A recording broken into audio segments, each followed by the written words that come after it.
uh, I got started learning history because my great grandmother, she used to always teach me things about history. Like I didn't really understand it because I was so young.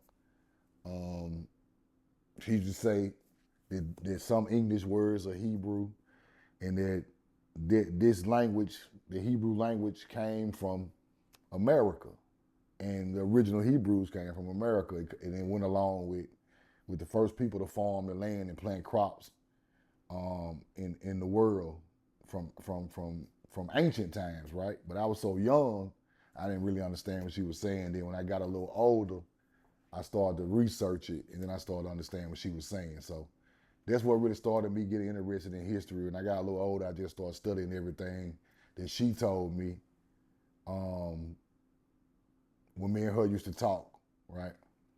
So, and at her burial ground, there is a American Indian mound um, right next to my great grandmother's burial ground, and that was her land before she passed away. And she said, always said that was our ancestors in that mound. So I just looked at the history of America different than everybody else, learning from her.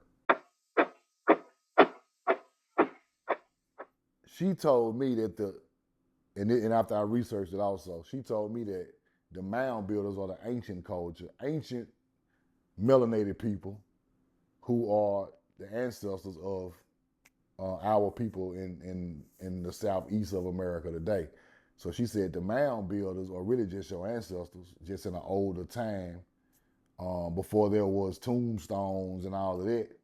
Um, they was burying our people in mounds, and there was a line in mounds with star alignments for the the time to plant the crops, the time to harvest the crops. The mounds were used for different things, ceremonies, burials, and to tell what time of year, like the spring equinox and summer solstice, when the sun rises over this certain mound and a certain star, it's time to plant the crops or it's time to harvest the crops.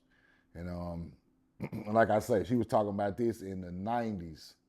So it's amazing when I come back 20 years later and look up exactly what she was saying.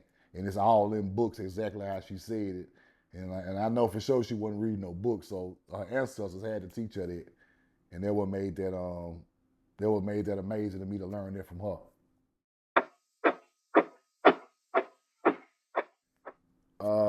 How does America link to Egypt and Mesopotamia? Um, the same culture that Egypt was doing and Mesopotamia were doing. It's called the Sumerians, right? Um, People try to call them aliens. People try to say they come from outer space, but really they are just mound builders. Because when I go to the old books, they was growing corn and growing agriculture the same way agriculture grew on the Mississippi River with the same people. Egypt the same way. Agriculture got there. Both of their civilizations went. They started having a lot of people because the food was around, right? So when I look into the mounds of America and I find the same artifacts made out of the same stones that come out the ground. You have like boat stones found in all three places: Samaria, Egypt, and America. Then you have um, red paint. I think it's called red paint. I think it's called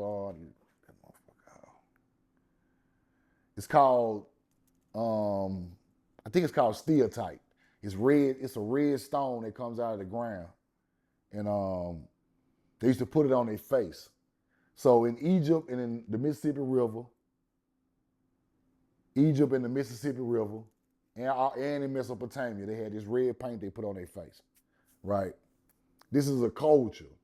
All of them had some type of bowls and forks and spoons made out of this stone called soapstone, right? Copper, gold.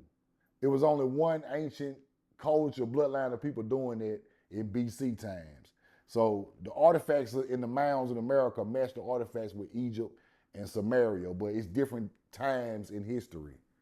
And the mounds in America are 10,000 years old, and that's the oldest out of all three. So I think the American mounds are where the knowledge started and it went around the world. And we had the first crops over here also. So I think it went around the world and went over there because Egypt and Samaria is the desert and it's not the promised land, the paradise, right? Paradise is where crops grow, trees, fruits, vegetables. The desert is not that. So I think it all comes from the Mississippi River or the Mississippi Valley.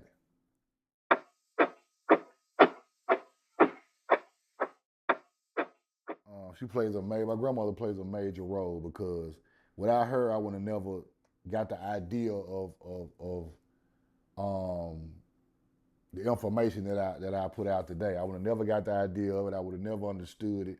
I would have never even thought about it. You know, coming from Mississippi, we don't really read no. Coming up, you don't read no bunch of books. You don't learn nothing. You know, you just learn what you need to learn to survive. So she kind of put that in me when I was young, and once I got older and I settled down and started, sitting down, reading, and started understanding things, um, the message she put in me was so powerful back when I was young that when I got older, I had to go learn about it because it was so important to her to sit us down and tell us that. So I felt like it was important for me to learn it once I got to a certain point in life. You know what I'm saying? So she plays a major role in me, all the stuff I be, putting out on social media. She plays a major role in there because a lot of that stuff she said, and I went back and researched it, and it was true.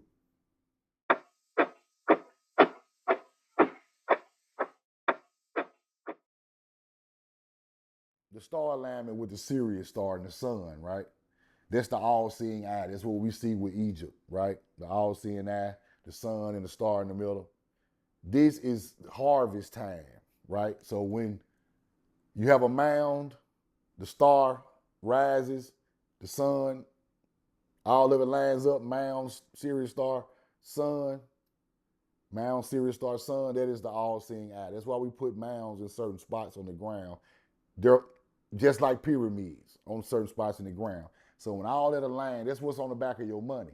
When you see that the pyramid with the eye lighting up on the back of a dollar bill, and they break it from the pyramid on the back of a dollar bill, that is showing you that they have broken the knowledge from the people, right?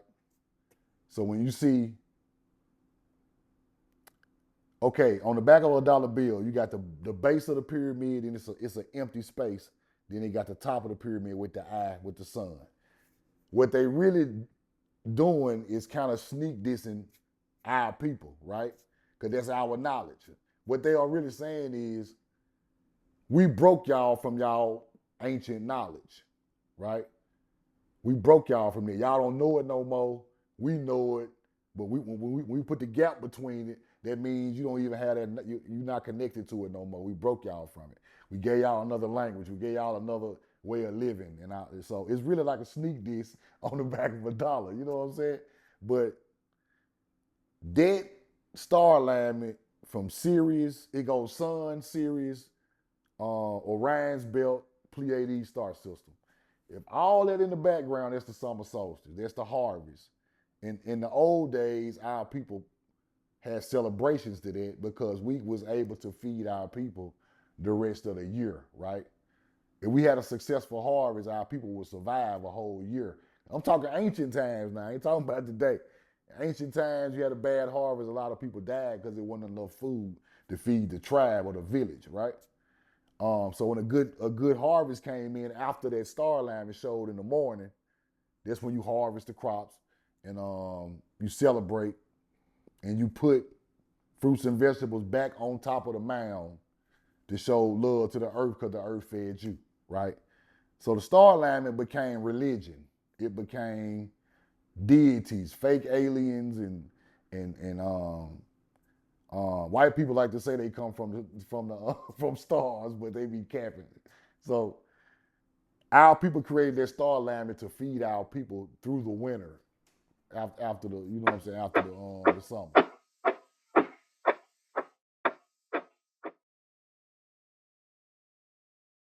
Agriculture meant everything.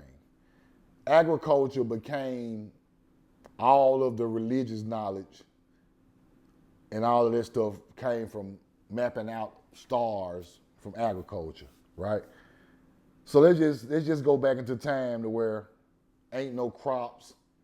Everybody just kind of living off killing things and eating it, right? A civilization can't grow with that type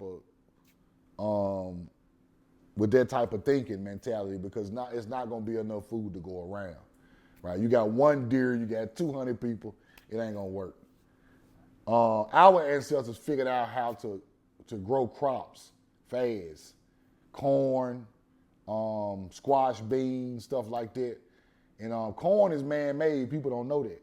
Corn is two different crops, hybrided, kind of like marijuana, and it makes corn. So you know corn is man-made. So you know a people-made corn, right? And agriculture started feeding our people at a fast rate, and we got a chance to grow our population through agriculture.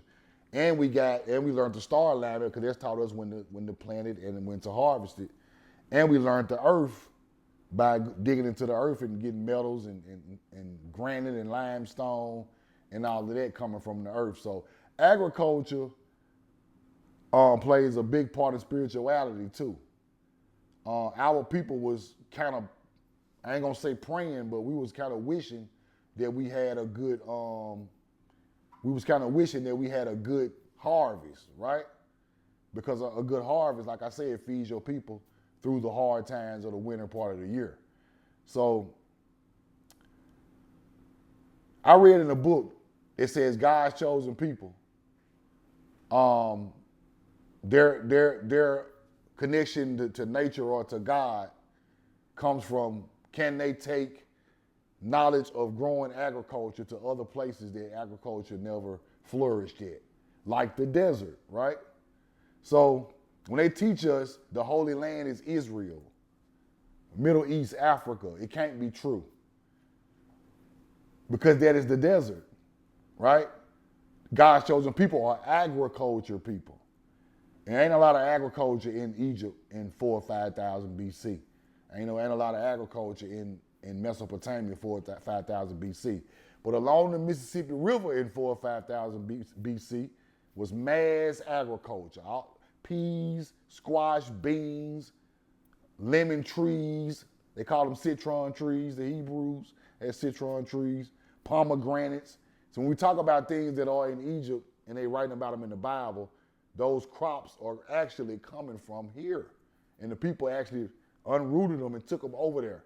So those are God's chosen people who brought the agriculture to around the world to these desert locations.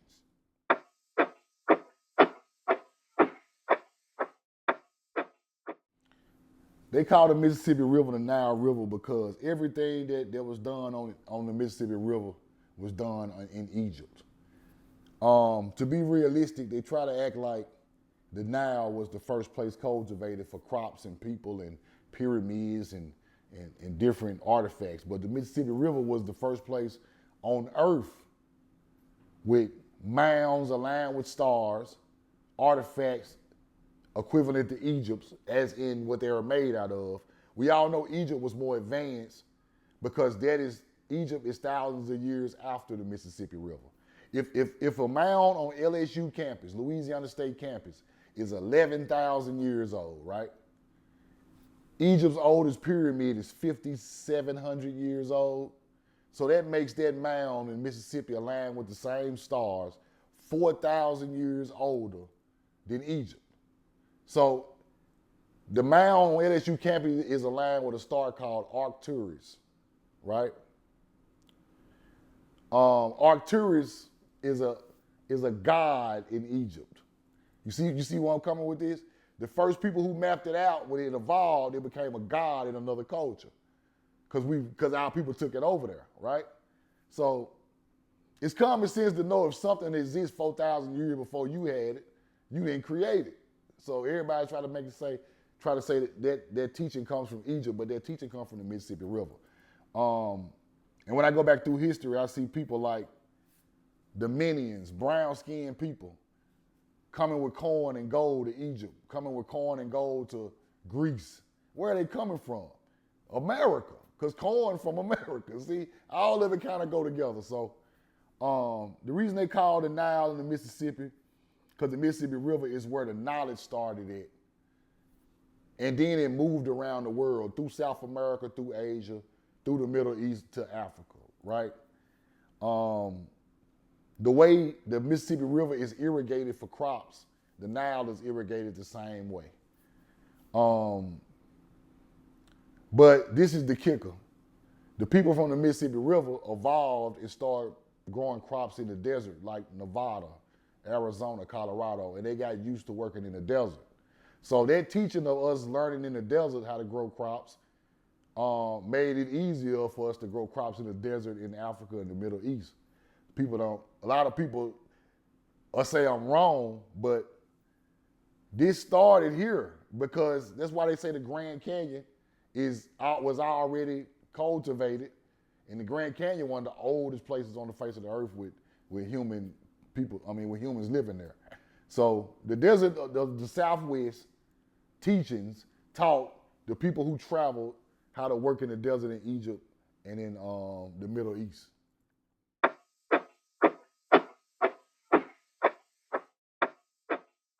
Is ancient Mississippi older than Egypt? Yes.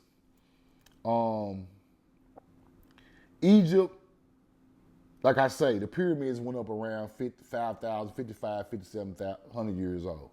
5,500 to 5,700 years ago. Egypt went up. The Mississippi River has artifacts and mounds almost 12,000 years old. And they try to tell us it's Native American Indians. But that's not true, because the same way Egypt is built, mounds on the Mississippi are built the same way, mapped after the same stars, right? So that teaching is not a Native American teaching. That teaching is a teaching of melanated people who dug gold and grew crops. The reason people think it's Native Americans because the government taught us it was Native Americans built those mounds, but really our people built them mounds. That's why we still stay in the areas where these mounds at. In Mississippi, whole towns sit on mounds. Port Gibson sit on a whole mound, burial mound, right? Them ain't no Native Americans. You on top of your own ancestors in this area. I'm telling you, I hate to laugh, but they built things on top of our ancestors here, right? Mississippi is probably about, like I say, 3,500 years older with a civilization than Egypt, and probably about 3,000 years older than Samaria. What's fun, and I'm gonna get a little deeper with this stuff. Our culture went to Egypt in the Middle East. They called us the Hebrews, the Atlanteans. They called us God's chosen people because we taught them how to farm and taught them spirituality. The 10 Commandments and all that came with us. They were barbarians. We was teaching them. That's why we were God's chosen people. So our language and all of that, now they talk about the Hebrew language and all of that, right? Our language is going through their culture. We're mixing with them. So another 1,002 years go by, Egypt falls. Our spirituality and teaching is still on that land over there. Now, Europeans and Romans and stuff like that get the knowledge and they turn it to the Bible. Then they run the Moors out of Europe, the black people in Europe. Then they come back over here. But this the kicker. When they come back over here, they reading the book and they like, why are these people acting just like what we read in the religion, in the Bible? Why are they doing Hebrew things? Why are they doing Hebrew things that we read in the Bible, right? Because this is where it came from. We never stopped doing the things that we done that y'all thought was religion. We just lived that way. And that's why they started writing so many books in the 1500s talking about the Indians are Hebrews, the Southeastern Indians are Hebrews. They speak in Hebrew. They all they symbols Hebrew. All they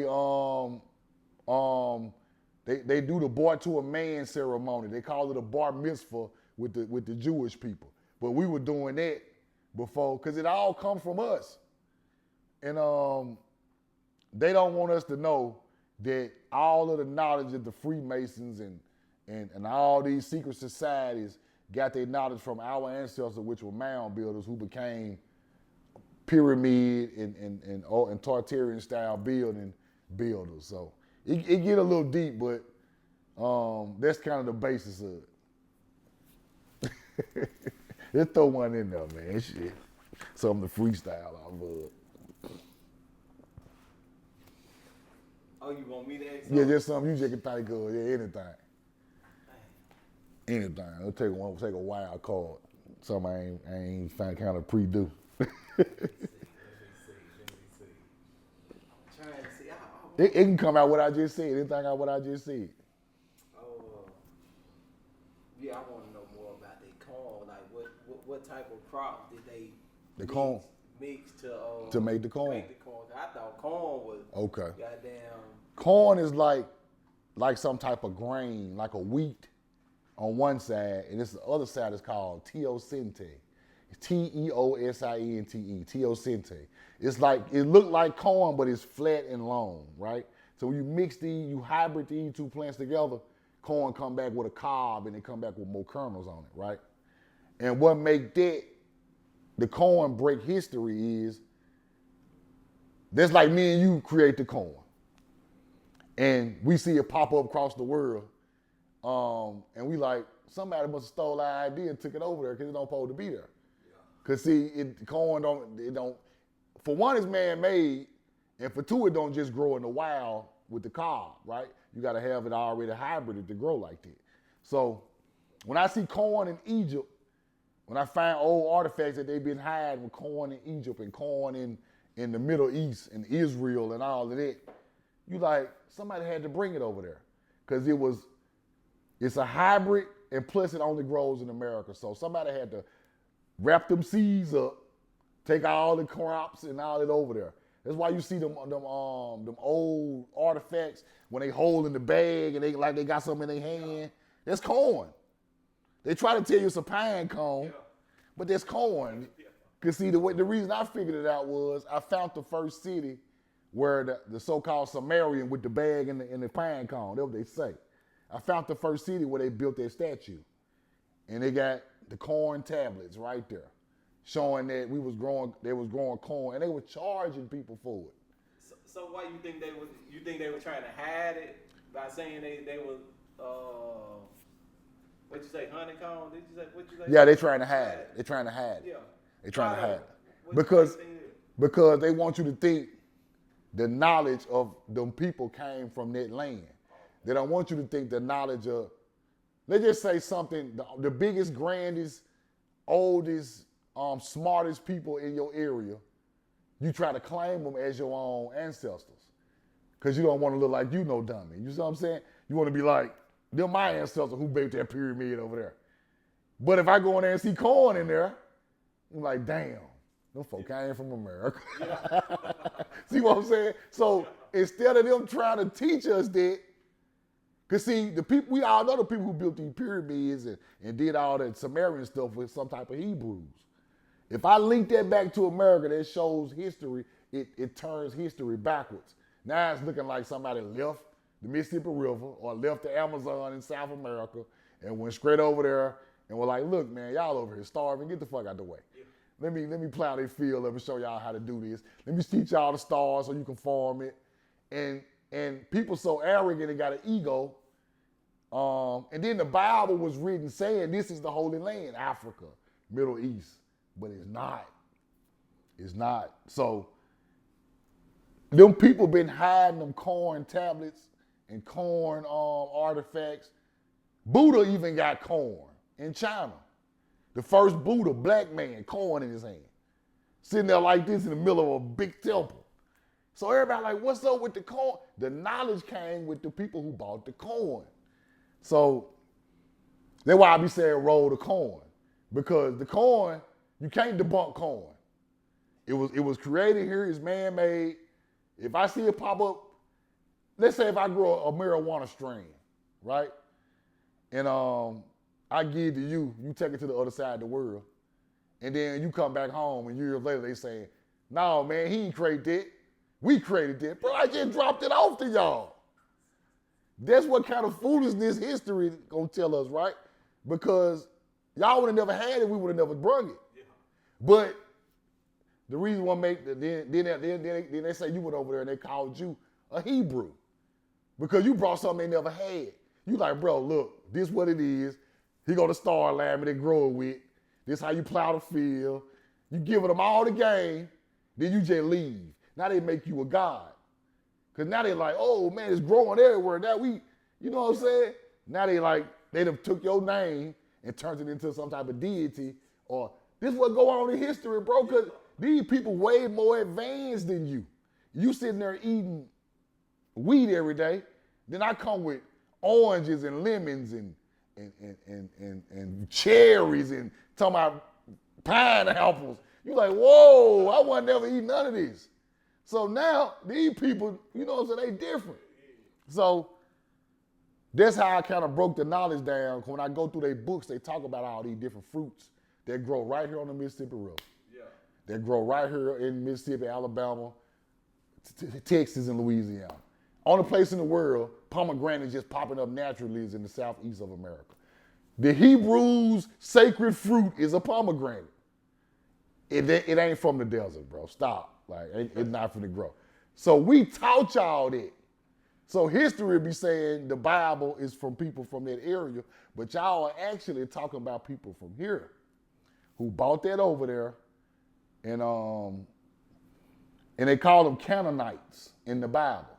Canaanites, right? So when I go through the old Indian books of the South, they were saying Canaan, Canaan, Hebrew now. And then they tell us we ain't had no language before English over here. But when I go to the books of the 1500s, saying, I'm just gonna say it like they were saying it. The black Indians is saying Canaan, just like Canaan. They must be the descendants of Canaanites. Them the people in the Bible that brought that the Canaanites became the Hebrew Israelites. So if we was over here saying Hebrew words, already saying Canaan with a K, which is Hebrew, who taught us that? Because over here, didn't nobody teach us nothing. Over there, they had a lot of different cultures to teach them. But over here, we just lived. Before the 1400s, nobody invaded over here, so we had nobody to fool with us, right? So when I go back to they call them black Indians or melanated Indians in the books. They said these people were saying hurricane. That means hurricane. Hurricane is Hebrew. They were saying coal, K-U-L, which is cool. See, we say these words every day. We think they English. Cool, K-U-L is cool, meaning the same thing, to maintain, to hold up, to stay cool. So this how these people play with our intelligence, bro. They tell us these words are not ours, but the whole time these are Hebrew words. I'm gonna give you some more. Hey, like hey, what up, bro? H-A-Y. H-A-Y Hebrew. They turn it into high and all of that. That come from us. I'm gonna give you about one more good one that we just use every day. Bay, like B-A-Y, that's buy in Hebrew. So we've been saying hey and buy and stuff like that. And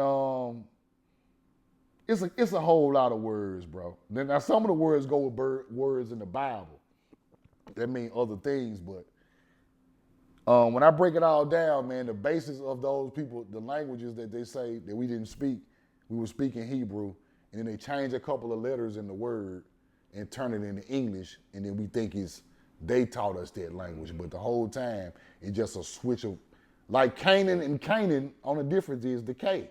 C with their word, K with our word, right? They just switch out hurricane, they switch out the K with two R's, hurricane, then we got hurricane. It's the same stuff. So I want y'all to start looking into it and start looking at these words a little different, and because they said everybody over here was speaking Hebrew before the white folks came. So I'm just giving you what I read. It said everybody was speaking some form of Hebrew. From Choctaw is melanated people, the real ones. Chickasaw, melanated people, the real ones. Natchez Indians, Tunica Biloxi, Mobile, which is Mobile, Alabama, the Alabama Indians. Chief Tuscaloosa, 7-foot tall black man, I'm sorry. They murdered him. Yamasee Indians, Temuca Indians, Miami Indians, Miami like Florida. All of these tribes come from the Mississippian culture. They broke up and went to different spots in the Southeast, but they come from the same stock of people in the Southeast, and all these tribes were speaking Hebrew. And they came over here and they unalived a lot of people. And our ancestors, who we still here today, scattered out, and some of them got put on prisoners of war plantations, in which they try to tell us we from Africa, but we not from no Africa. Because can't no African grow no corn. That's my whole point. It never grew over there. He don't know how to grow it. He don't know how to grow tobacco. He don't know how to grow cotton. The Choctaw Indians from Mississippi started the first people to cultivate cotton in the world. So you just not finna get no African, snatch him off the beach and bring him over here and grow no cotton, bro. You know how hard it is to grow cotton in Mississippi? Like, so I've been kind of breaking the internet lately with this type of information because people looking at it different now. Now they've been telling us so much stupid shit that we started to believe it, but now we starting to wake up because ain't no African growing no cotton, no corn, and no tobacco, fresh off no boat in the 1600s in hot ass Mississippi, and you don't even know how to. Tobacco got to be cured after it's grown. If you don't know how to do that, you can't grow it. So then the white folks can't grow it neither, because they come from Europe. So our ancestors are from this land, and they are the ones who know how to grow it. That's why they put them on the plantations, because they the ones who knew how to grow it, because they come from here. Roll the corn. You know the truth.